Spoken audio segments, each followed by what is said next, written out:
Hello, everyone, and welcome back to Slick Talk. I'm your host, Blackstone Joe, and you're listening to episode 64 titled Sleuthing, Seekers of Aircraft and Sleuthing Stories in particular. This one's for you. So, first, I'll set the scene. I was sitting at my desk working through a batch of aircraft samples when I pulled up one that was most unusual, well, for an aircraft anyway.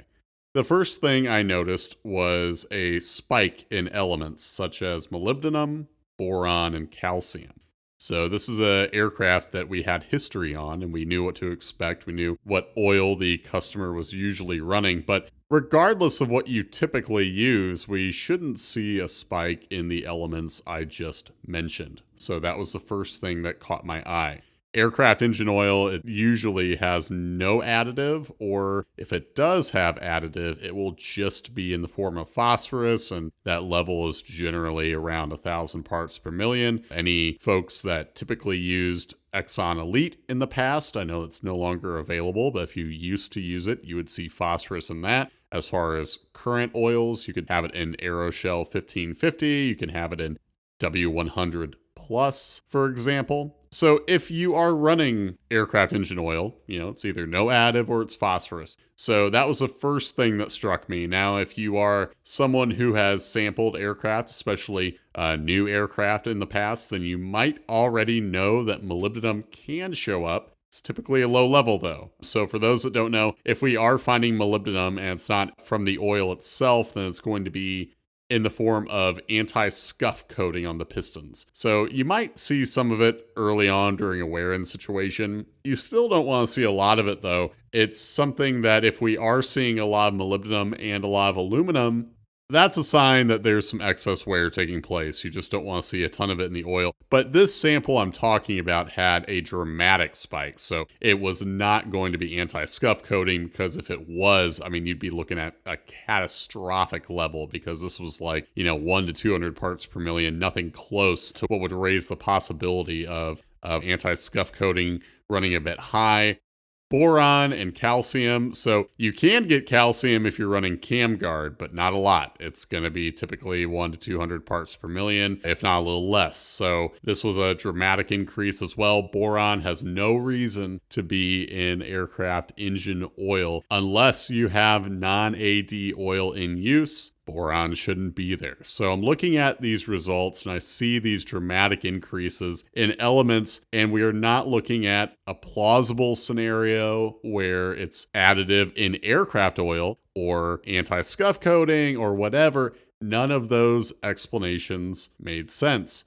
So that was the first clue that something was wrong. This customer was, per the slip, running Phillips XC 2050. That's one of those oils that doesn't have any additive in it. So, we should be seeing zeros anyway, but the increases that we were seeing were troublesome to begin with.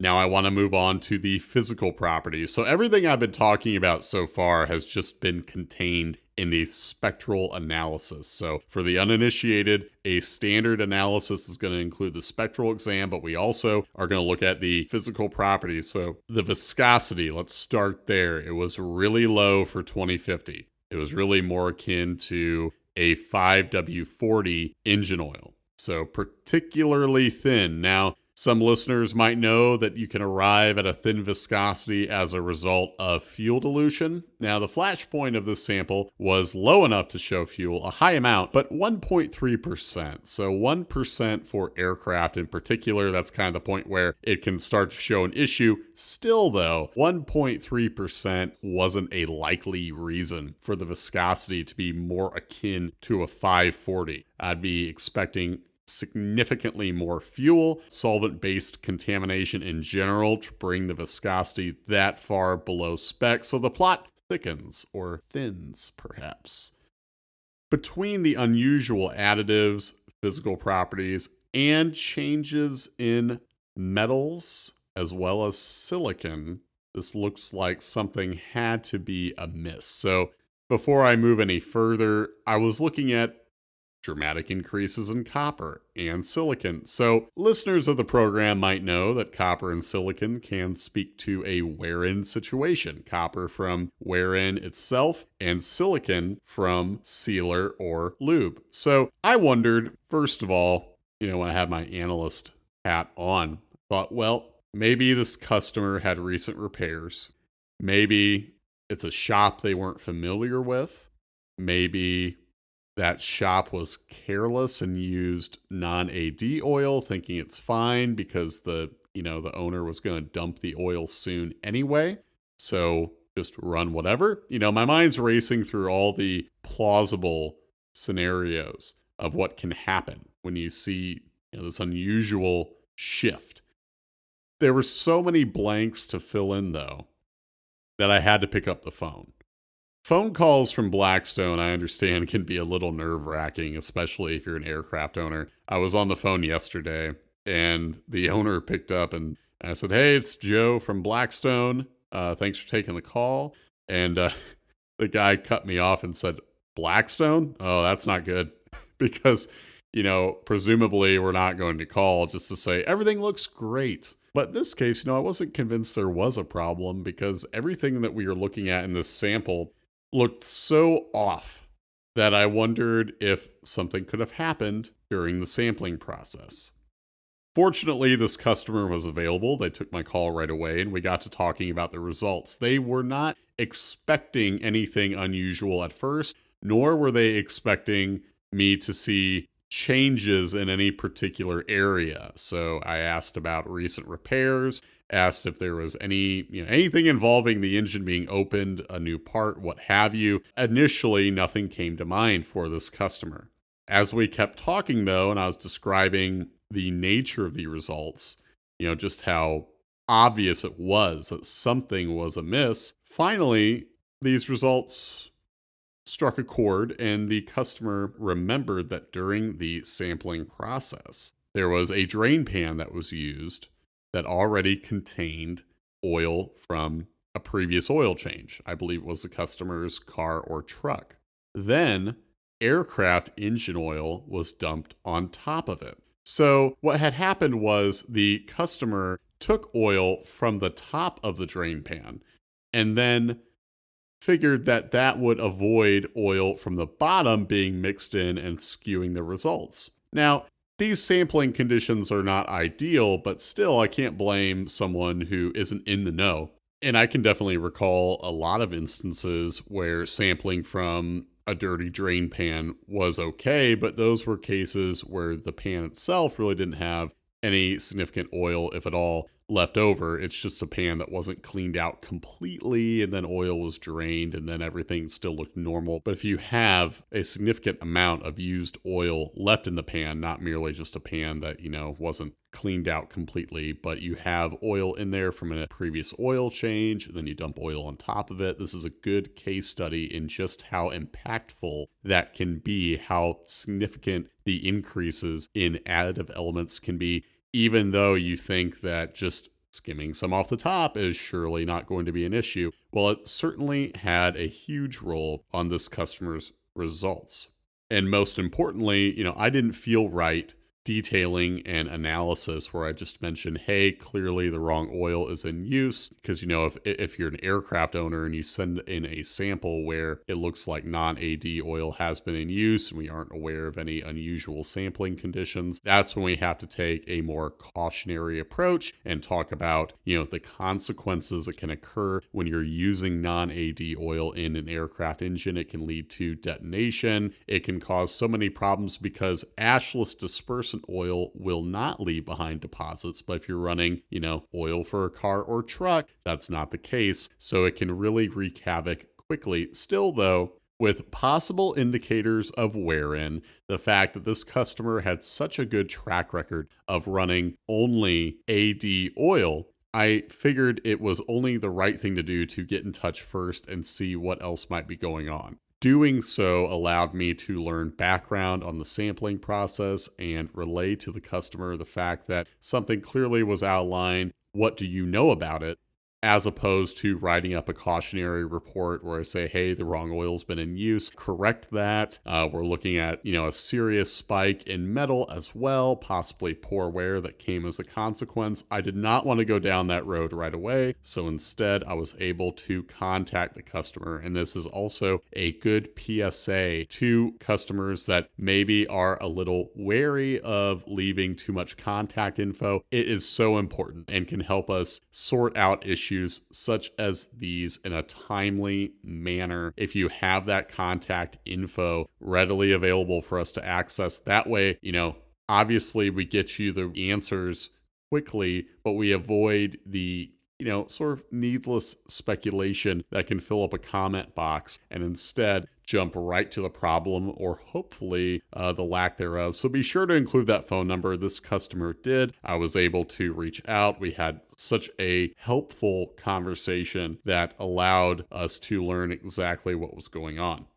So even with this being an aircraft specific report and sample, in an unusual situation of sample contamination, I think it still has many important takeaways for folks that are curious about sampling in general.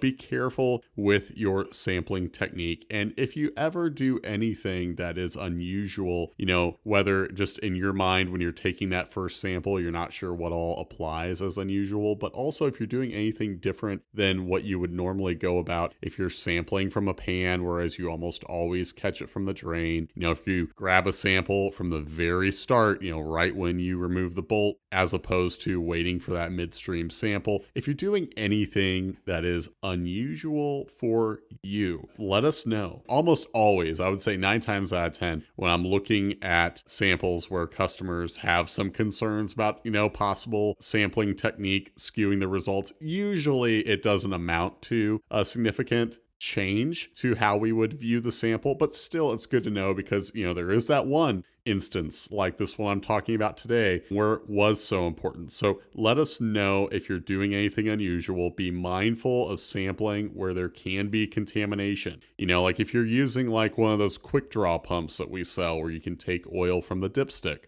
Let's say you're using tubing, that wasn't cleaned out. Let us know about that. Also, contact us if you have questions about how to clean stuff like that. Or if you are not sure, maybe that drain pan was dirty, maybe there was some residual oil. Anytime you're using like different sorts of containers, other than the Blackstone kit, that happens when people have to take a sample right away and they don't have time to wait for the kit. Let us know if it's a container where you're not sure, hey, maybe this might have skewed it. Something that happens pretty frequently is folks will put samples into, like, say if they had a jug of 540 and then they dumped it out and then they had to put their sample in there and maybe they are sampling like 1060 oil and they want to let us know, that's good. Odds are very slim that residual oil that's just left in a jug, like on the sides of it, I would not assume that that's going to impact it significantly, but these are still details that are good to note. Basically, a good rule of thumb is that if you're not taking oil straight from the drain, it's a good idea to let us know how you were going about it. And it's not like you have to write, a soliloquy or something. You can just note that your sampling technique involved, say a dirty pan or, tubing that might not have been clean. And then we can then contact you if we're seeing anything on our end that could be related to an unusual circumstance where you're taking the sample. And obviously, as we've touched on earlier in this episode, a key takeaway from this whole episode is that using only AD oil in aircraft is so pivotal. So I hope that anyone who wasn't quite sure if that really mattered, I hope that that's a big takeaway for you on this particular episode, because it really is.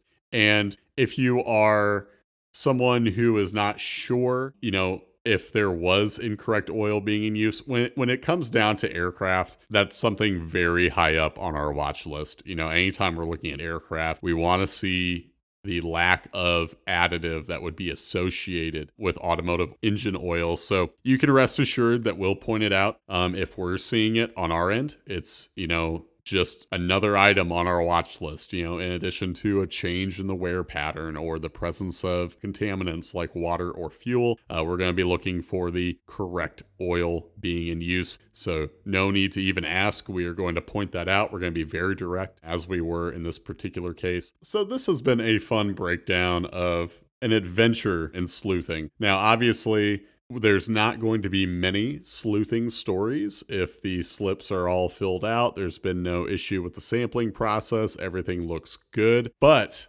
whenever they do come up, I will have fun breaking them down. It gives me an opportunity to speak to the results and how we can interpret them, how we can make sense of anything unusual, how we are mindful of what certain elements are and what the increases can speak to. It's still a fun exercise when they do come up, but as always, fill out your slips, note anything that might be a potential concern on your end. Leave that contact info handy just in case we do see anything that looks amiss. And that way we can reach out and send you the analysis that has as many variables ruled out with a conclusion that can help you take care of whatever it is you're sampling. That's all I have for you today. Thanks so much for listening. This is Blackstone Joe signing off.